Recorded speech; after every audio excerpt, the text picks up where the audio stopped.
Israel, congratulations on your victory. Such a technical matchup in there. I mean, watching the two styles play out was incredibly entertaining. How did you feel about your performance this evening and your execution? I have to have a look at the tape. It's for a fighter, it's really hard to assess myself just straight off the bat and just you know, when I'm still working right now, you know, and I've said this before, like my first time when I'm alone is in the shower right after the fight, and there's no outside influence, and I get to be alone with my thoughts and download everything so I can really assess how I feel first, and then after that I might watch the fight and just see, okay, how did I look? But main thing is I had fun in there, like I said I would, and I showed off, and he's a good dance partner, so I feel like fight of the night was well deserved.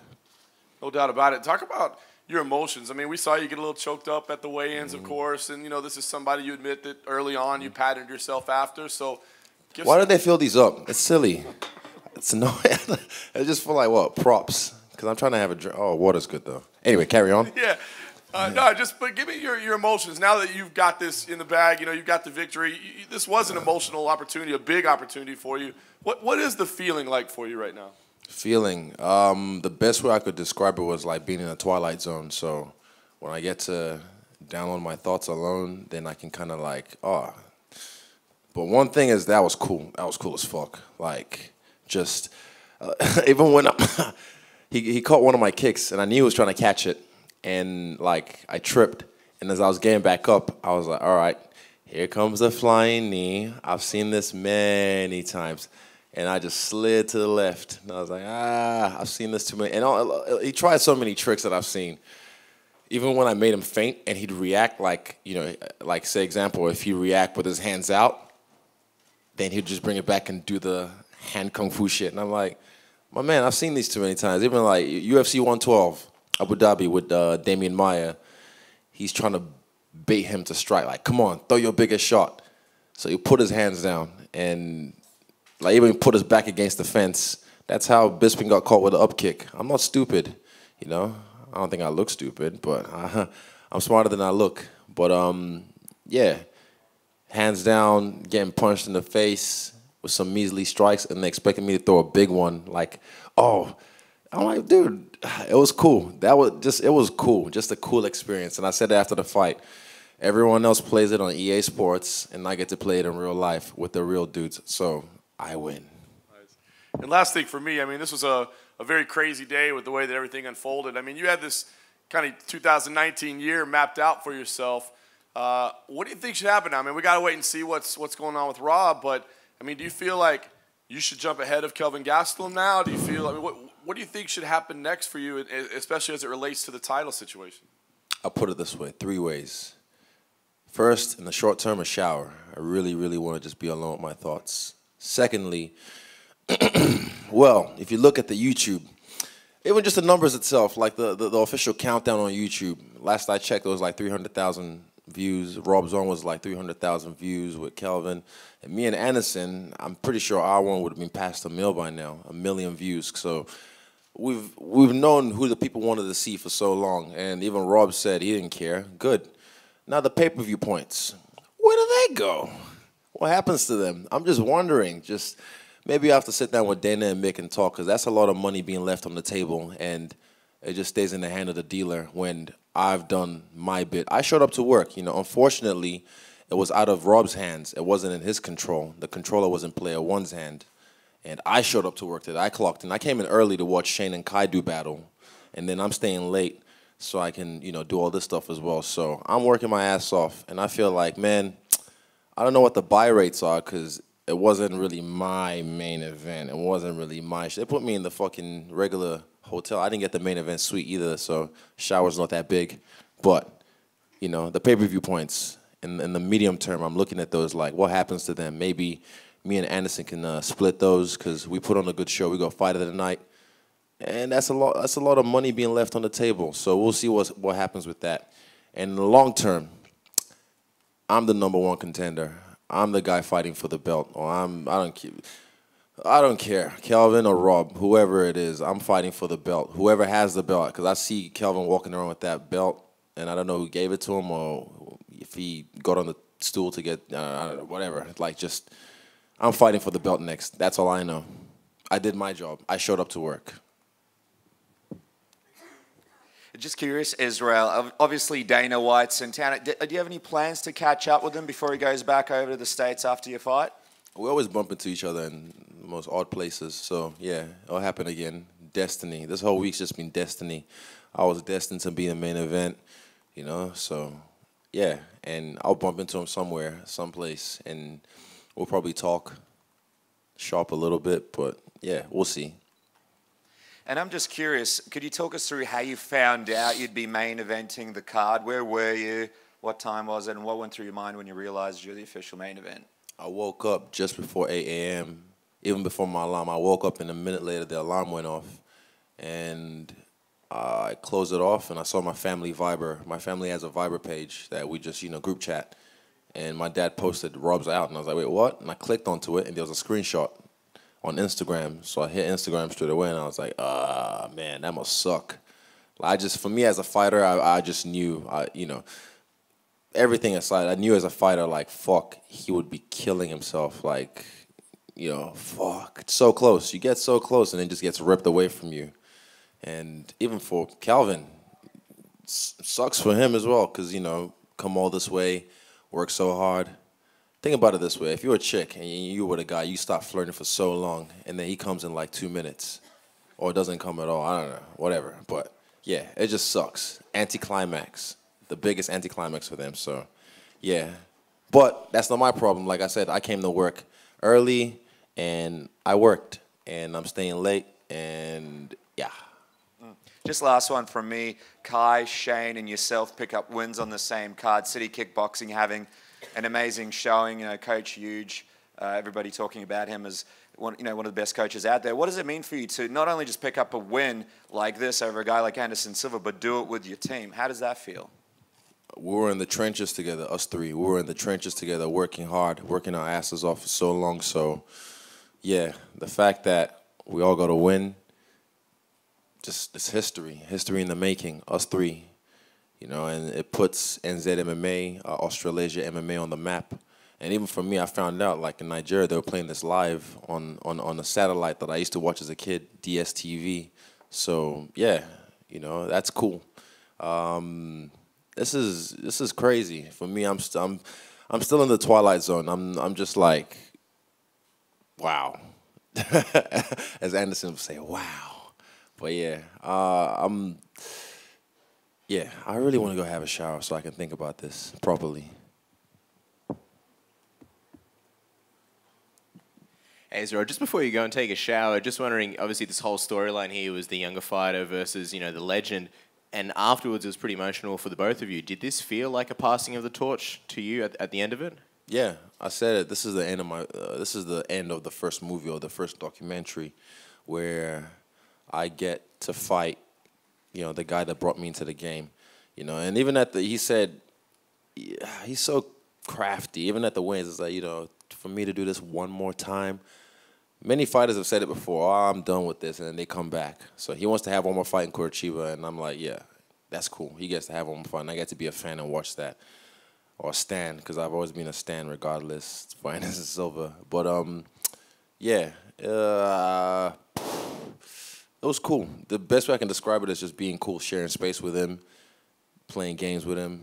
And, yeah, I think we put on a good show for the crowd. And I don't know why they were booing. I was just like, shut the fuck up. Like, people are stupid at the end of the day. Sometimes drunk fans are just annoying me because I think we put on a good show, and they booing me when I'm talking. I'm like, shh. But, yeah, I'm not here to win fans. I'm just here to win. One of the moments when the crowd actually did go crazy was when you hit a stance and sort of taunted Anderson. I want to say it was at the end of the first round. It was almost like a scene from The Matrix. Talk us through it. Was there any symbolism behind it? Was it from The Matrix? Was it just something you felt right at the moment? It felt right at the moment, but it's from Naruto. So I first watched this, and Naruto. Okay, I'm gonna get deep. It's a famous anime worldwide, and I got into it by watching the Rock Lee versus Gaara fight, and that was episode 48.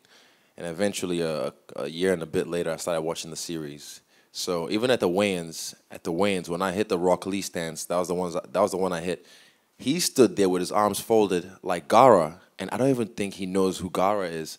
So then I posted this morning, you know, like I got my crew, Blackprint FX and Cut Craft. Shout out to those guys because they can do it on the dime, and they just kind of hit this highlight up of just me and my Rock Lee stance and him as Gara, and just the similarity. Like it's just like it was just supposed to be that way. For me, it was cool, and I'm like, man, I'm playing this shit for real.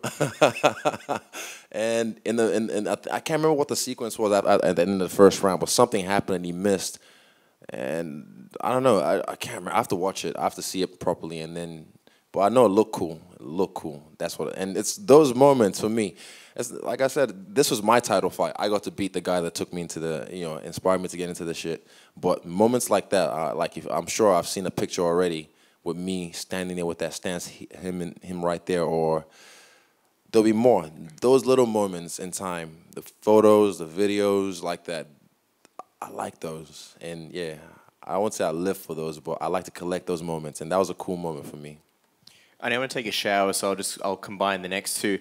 Dominic Cruz was sort of saying on the broadcast that he'd like to see you face Jacare next. Obviously, we don't know what's going to happen with Kelvin and Rob. You've sort of taken the stance here that it's Kelvin or Rob next. Would you, for you, is it a case where you would be willing to wait out until you get that next shot, and if someone like Jacare was offered, you would prefer to wait? And also, in timeline-wise, you've had a lot of fights recently, and you originally wanted to take that break after New York. You stuck around. Do you feel like that break's coming, or do you feel like you can't really afford to, given the situation at the moment? I can afford to. I can afford to do what I want right now because, like I said, I think from was it Vegas? I'm like, all right, I'm gonna take a break, and then okay, and I get itchy knuckles. Oh, I'll do New York, all right. And then I was supposed to go to Europe and do a little tour, and then this fight came along, and I just felt I can't say no to this, so I did it. And now I'm like, I don't know, how many 5 fights to the day. I did this shit last year, this time last year, this exact day in Perth. So yeah, and I still had my Europe trip postponed for March or April. Was it March? My PA knows, but. For me, for some reason, I'm just like, fuck it. Probably a couple grand I'm going to lose on it, but fuck it. I really want to go back home. I want to go back to Nigeria. So there's an election happening in a couple of days, and it's probably not going to be smart to go over there during the election times because I know my people. But definitely March, April, I want to go back to Nigeria and just touch down. I feel like, whatever reason, home's calling me. It's just, I can feel the beacon coming. I need to go home. So I'm going to go home to Nigeria probably March, April, yeah. So I can wait out for however long I need to because I've done so much for the company. I've played my part, and I'm the #1 contender. You know, Jacare can fight Calvin. Oh, they already fought already. Get a rematch. I don't know. I don't care. I showed up to work. That's all I know. Izzy, you were saying this week that it just felt like any other fight week. Your body sort of knows when it's time. But when you got in the cage, did it actually feel like that, or was it just another fight? Yeah, it just felt like another fight. You know, there's moments in this fight, like when I was coming out, I didn't really, for whatever reason, when I walked out, I felt like a reptile. I felt like I was in enemy territory, and I could feel my eyes, like rapid eye movement. I was dialed in. It helped me though. It helped me find the shots early, and I was able to rock him in the first round like 2 or 3 times. But yeah, it felt like I was in enemy territory because, I mean, worldwide, everyone loves Anderson Silva. So it doesn't make any difference to me wherever we are. You know, you saw me tell the crowd where to go when I thought they were against me. I don't really care. I'm just, yeah. It just felt like any other place, any other fight. But it was cool. It was not just any other fight. This was history in the making. This was fun. And some people were saying that Anderson hasn't fought in 2 years. He's 43 years old. He's going to be too slow. His reaction time looked pretty good in there. What did you think of it? Not in the first round, but in the second round, there was 2 jabs. The first one blinded me, came from the hip, and that one came fast, and I was like, oh, shit. And second one, I was like, all right. And I was trying not to touch my eye, but he saw it. He's a vet. He saw it. So I did something, and he tried to put the pressure on. And, yeah, definitely our styles are different. The way he attacked me was different from how I would attack someone else. Yeah. Excuse me. He was good. He's still a guy that he still got it. He's still with it. Some of his attacks, I like. There's something he did that I've kind of done by accident before. The way he checked my kick, and I was like, "Oh, that was nice." So I'm gonna steal that off him. Excuse me. There it is. And yeah, he still got it. Make no mistake. People were saying like, "Oh, you're gonna go easy on the spider." I was going in there, hopefully take him out, but I'm not stupid. I'm not like everyone else he's fought, where he beckons them on, and then I fall into the spider's web. Thanks. Israel. You said before the fight you knew Anderson better than he knew himself. Was there anything that surprised you in the fight, though? Let me think about that one. Hold up. Anything that surprised me in the fight?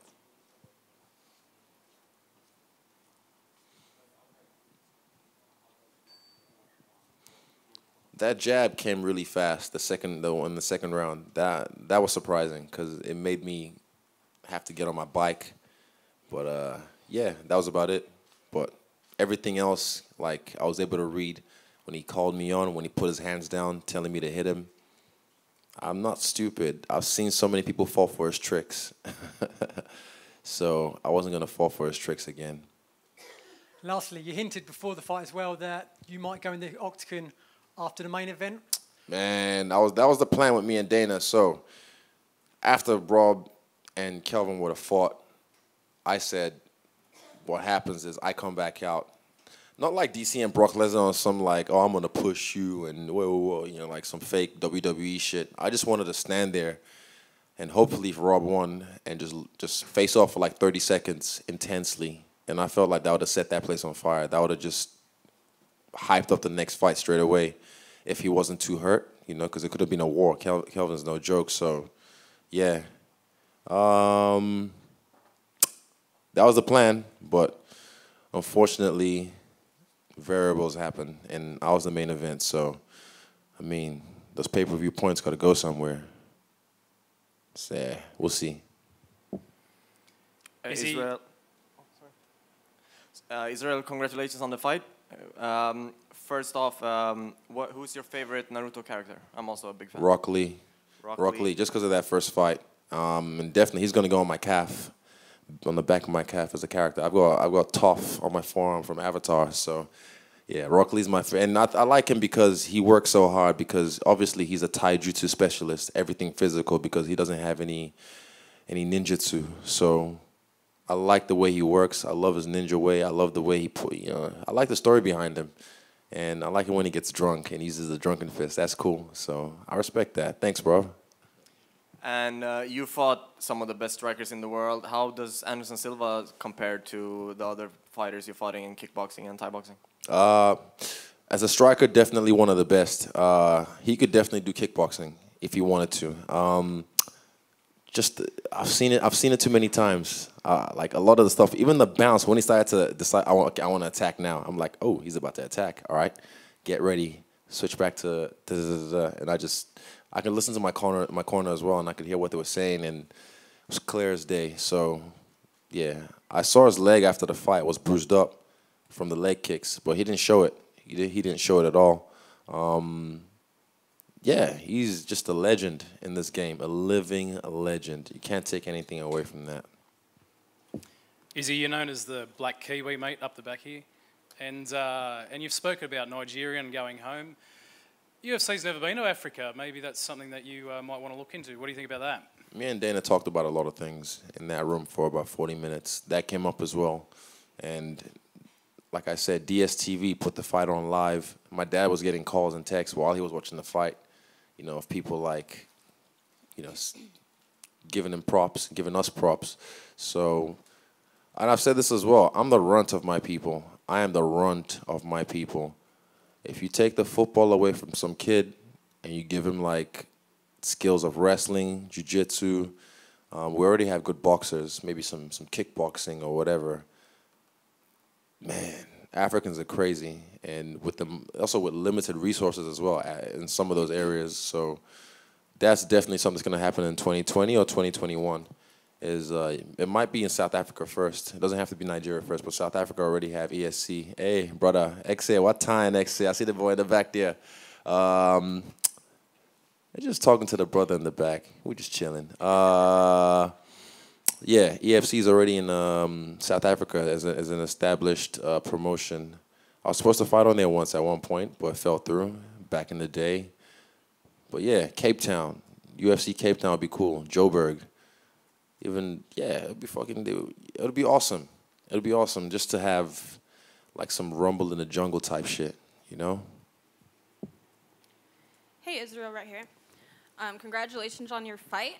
I know that there's a really big artist out there right now called Lush Sucks, and you have that amazing mural of you and Anderson Silva and the new mural in front of Saint CC. Given your fight tonight, what does that mean to you to have that mural up forever? Oh, it's not forever. It'll get buffed down real quick. I know that. But this thing, even with like, this is one thing I love about cities like Melbourne. It's very cultural with artists, you know, like, and places for whatever reason want to always just buff them down and take them away. But I feel just keep adding more. I'm not saying it should be here forever. Like, do something else. Let it be there. Let people express, because I feel like it brings characters to the buildings, to the cities. But that's just me, and it's just cool. I've met Lush Sucks. I know his name. I can't say it, but but I've met the guy a couple times now. And he's cool. He's a nice guy. He came tonight actually. He's just respect to him just for showing love, and I show love back, and just to, cause I'm a creative as well. I can draw. I can't use a can. I suck. I keep dripping, but I can sketch. I can use Illustrator, InDesign, bit of Photoshop, and I know the time it takes to do work like that. So for whenever, even on Instagram, people do fan art of me. I appreciate. I don't see all of it, but I appreciate it because I know the time and the effort it takes to put into drawing my mug. On a piece of paper, and I know I never draw faces because they're hard to do, so respect to them, and I appreciate it. Sweet, thank you. Hey, Israel, right in front.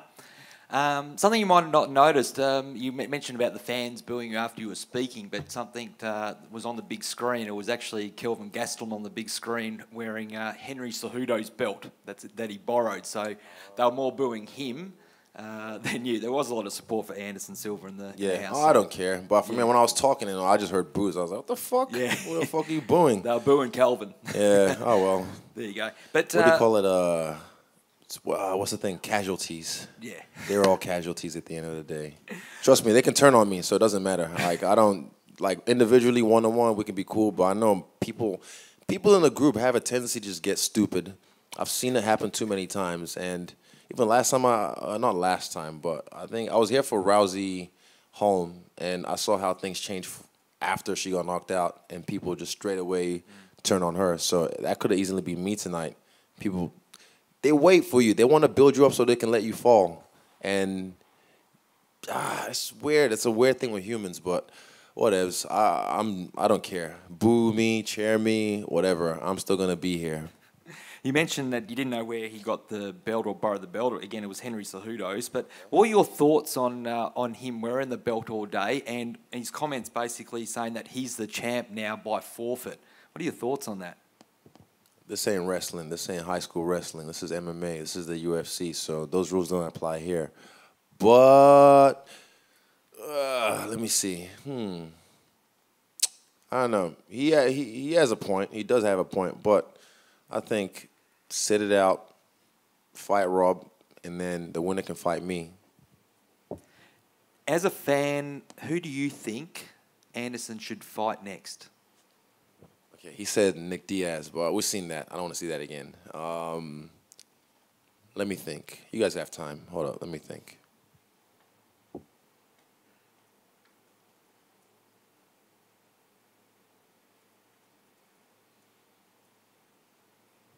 I know he and Machida are friends, but that would have been a good fight, so they won't fight. But Cannonier, maybe? I want to see him again. I want to see him in action again because I feel like I haven't seen enough of him. And stylistically, if they were going to fight, I have to think about that one. But Cannonier, what's his name? Cannonier or one more. Let me think. One more. If he goes up to 205, let me think. Who at 205?